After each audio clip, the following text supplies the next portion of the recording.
போக்குவரத்து, பெருந்தெருக்கள், நகர அபிவிருத்தி மற்றும் வீதி அபிவிருத்தி அமைச்சின் நிதி ஒதுக்கீட்டின் கீழ் அமைக்கப்படவுள்ள யாழ்ப்பாணம்.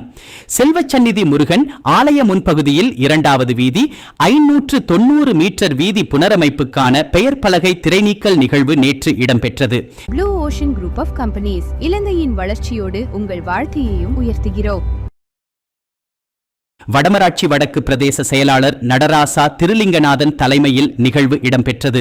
இதில் போக்குவரத்து, பெருந்தெருக்கள், நகர அபிவிருத்தி மற்றும் வீதி அபிவிருத்தி பிரதி அமைச்சர் பிரசன்ன குணசேன பிரதம விருந்தினராக கலந்து கொண்டு பெயர் பலகையை திரை நீக்கம் செய்து வைத்தார்.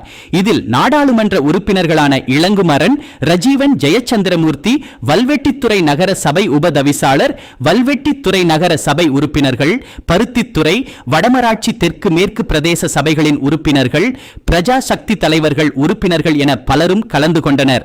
முன்னதாக பிரதி அமைச்சர் சந்நிதி முருகன் ஆலயத்திற்கு சென்று விசேட வழிபாடுகளிலும் பங்கேற்றார்.